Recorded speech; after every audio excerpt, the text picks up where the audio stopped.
Well, thank you, The Ohio State, for putting this on. This is, like I said, an incredibly important topic for the world, and it's a pleasure to be with you all. Today, we are going to be talking about the art of One Health communication, and I am Dr. Deborah Thompson. Today's game plan. Let's just set out the strategy for today. It'll be in 4 steps. 1, review the widely used One Health communication techniques of various governmental organizations or nonprofits or private sectors throughout the world. Then we need to consider the trajectory of One Health actions. Are there going to be more or less in the future? Then we're going to explore projected difficulties for One Health advocates around the world.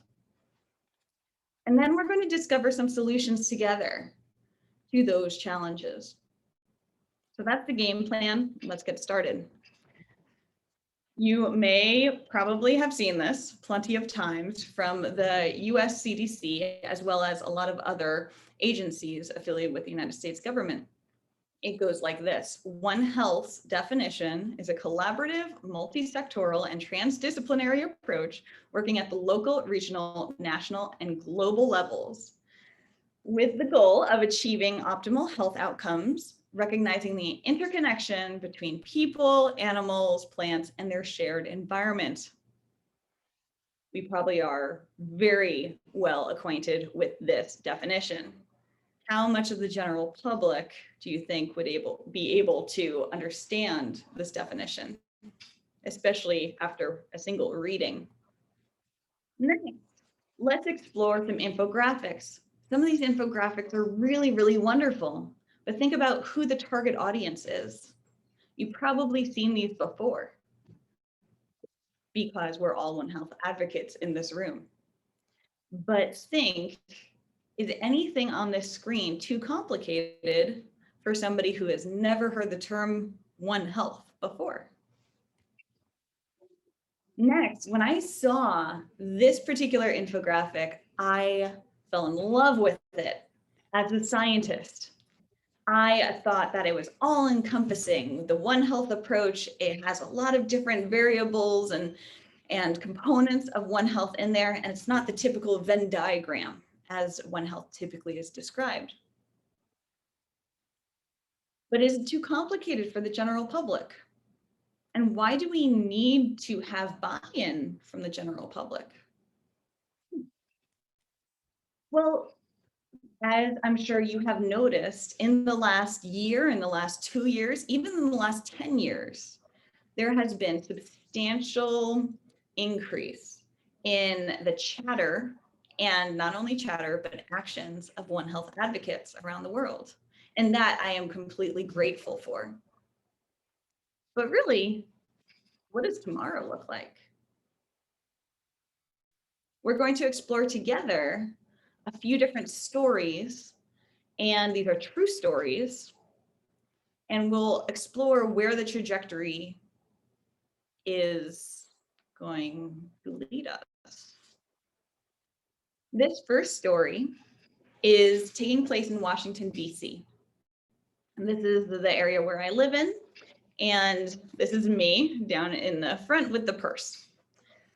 I started the AAAS, so American Association for the Advancement of Science, the AAAS Science and Technology Policy Fellowships, One Health Affinity Group.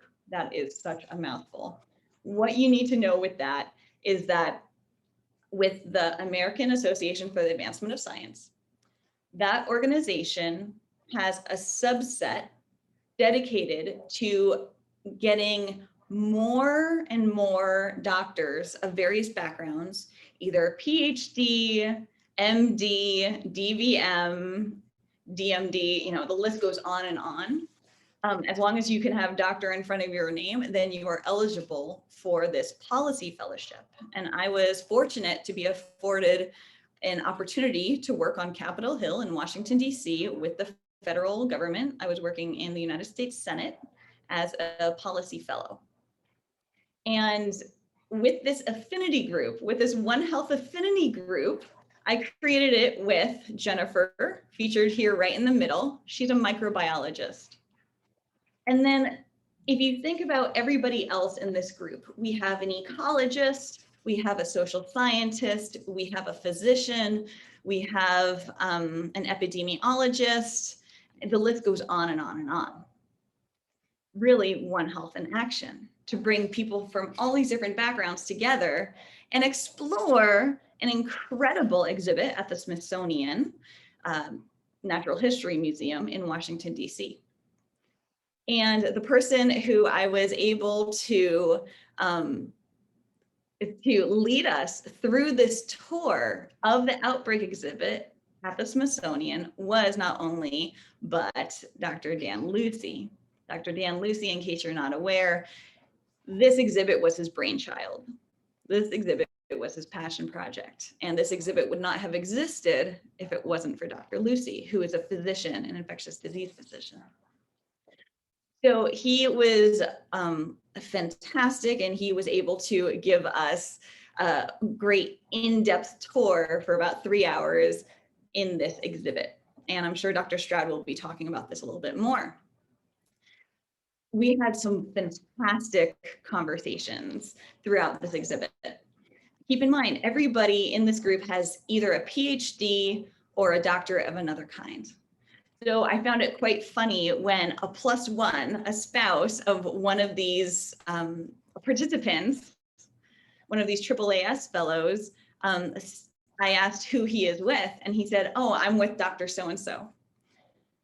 And even though this was on a Saturday and we're all casual and we all know each other by our first names, I had to laugh inside because we were all doctors at that space because it's AAAS, and that's the way that fellowship went. Long story short, the target audience for that conversation, for that tour, was really for people who have been in school for a very long time. But think about what the general public who's coming around the corner in this picture would think about the exact same stimulus, about the exact same exhibit. Well, that leads us to thinking about our target audience, okay? If we're speaking with other scientists and getting them interested in One Health, then we can possibly have more and more One Health actions, which is wonderful. Maybe not to the same degree as how we have been in the last 12 months or 18 months, because the pandemic has certainly shed light on One Health, but I see a great future there. The other thing that's important to realize with this AAAS Science and Technology Policy Fellowship is that there are several dozen fellows on Capitol Hill, where I was, and I was working in the legislative branch, helping craft bill language and other type of developments in the One Health space. But over 200 other people were working throughout the agencies, places like NIH, National Institutes of Health, and USDA, the United States Department of Agriculture. And USAID, the US Agency for International Development. So there are lots and lots and lots of people who are starting to become One Health advocates who are in these different agencies. But how much power do those agencies have? Let's think about another group of people who attended the exact same exhibit in Washington, D.C. about 2 months afterward. And that was a group from Capitol Hill, meaning policy people, people who are crafting laws, people who are crafting avenues for funding of certain activities, such as One Health activities. And so these projected, the trajectory, unfortunately, after that meeting was substantially lower in future One Health actions, because honestly, the scientists who were leading the exhibit were speaking past the policy staffers. And because I've lived and experienced both sides of that conversation, I could see where the ships were missing each other, right? So ask yourself, out of these two groups, who yields more power? Is it the people who fund the agencies, or is it the people who are at the agencies who distribute money to all different scientists in order to advance research and help public health and global health? Well, this takes us back to knowing the target audience, right? The exact same stimulus, the exact same presentation was given in two different places the exact same way. It was not received the exact same way. So when you were speaking with politicians, okay, when you're speaking with people in federal government or state government or local government, who do you think would be more honest in their feedback of your presentation? That's a tough call. Now add into that question, if you start to communicate with children, do you think children would be honest in providing feedback? Do you think that they would show you signs if they would either be bored or if they don't understand what you're saying? And this is the whole point of exploring the importance of One Health communication. If you can truly explain in an efficient manner your niche knowledge to a 6-year-old, to an 8-year-old, you will then be able to attain such skills to craft your message and have it efficiently delivered to the right people of substantial power and influence. So whatever your One Health goal is, my personal goal is to inspire every child and adult on the planet to value One Health. And the way you can go about your goal is the way I'm going about my goal is from the top down and the bottom up, grassroots. But keep in mind that that's not the only way to address a problem. You have to find solutions in all different ways. And the interns with One Health Lessons, the organization that will be discussed later on with Doris and Maddie, those interns know that I am all about taking detours if there is a hindrance in the way of us achieving our goals. So if you don't remember anything else, remember that there are at least 3 solutions to communicating efficiently with people of power and of significance who can change your funding of your project, change the funding of your university, change the funding of your hospital. But taking into account policy and using that example, you can attain individual policy experience through various means. You can start to work on science communication skills by actively seeking out conversations with people outside of your professional bubble. Outside, I'm a veterinarian, so me speaking with people outside of veterinary medicine. And you can also practice and learn communication techniques in safe environments. And what I mean by safe environments, places where there's no judgment, places where it's okay to stumble because there are people who are going to be helping you improve your communication skills. So thinking back to that CDC definition is very thorough, but here's a question for you. How can you explain One Health in less than 8 seconds? The way I explain it is with 2 sentences. One Health concept is the interconnection between our health and the health of the environment, animals, and plants. And Maddie and Doris can also speak with you about how we can adjust that language depending on who the target audience is. Then the One Health approach, what is that? It's teamwork. In one word, it's teamwork. It's teamwork between people of various strengths, disciplines, and backgrounds to prevent and solve complicated problems. This is how you can explain One Health to a 6-year-old or an 8-year-old or a 10-year-old or a 14-year-old, and it just goes on and on. I would not necessarily say interconnection. I would just leave it straight out as connection. And I would not say plant health, I would just simply have a picture of a plant to represent environment. And we talk about what is the environment? Oh, it's your surroundings. What else is in your surroundings? Things like water. How is water important in a person's health and an animal's health? And we have a discussion. Now, we ask them also, what is the One Health approach?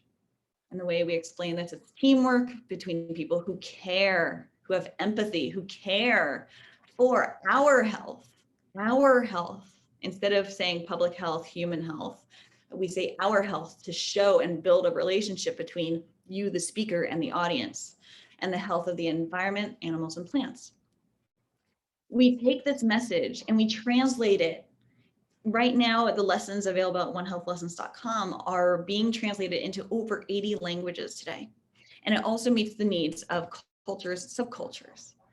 And I wanted to leave you with this message that there is an opportunity for you to safely and with monitoring and privately improve your One Health communication skills. And Doris, who will be attending later on in the meeting, will definitely be able to walk you through these different steps. You see, this is a Train the Trainer program that's affiliated with One Health Lessons. And the whole point is to make sure that scientists, engineers, science advocates around the world can improve their science communication skills, because ultimately, do you want to rely on a science translator, or do you want your message to be really translated by you, the scientist? So to become a volunteer lesson leader, feel free to take a screenshot of this screen right now, of this slide, and you can contact that email address. Now, going forward, I have written a book. It's called The Art of Science Communication. The subtext is sharing science with students, the public, and policymakers. So everything that we have discussed and more is included in this book. It is a rather short book. I did that on purpose, so that way it can be accessible to you in your briefcase, in your purse, in your backpack, and you are more than welcome to highlight, scribble, share notes, and have open discussions with people of various backgrounds. And that really is taking One Health in action. Thank you very much, and I'm very happy to be here. Thank you for this opportunity. And in order to purchase the book and also pre-order the book, just go to Amazon, type in my name, Deborah Thompson, Deborah the long spelling, Thompson the short spelling, and I'm happy to answer any questions for the last 3 minutes or so. Thank you very much.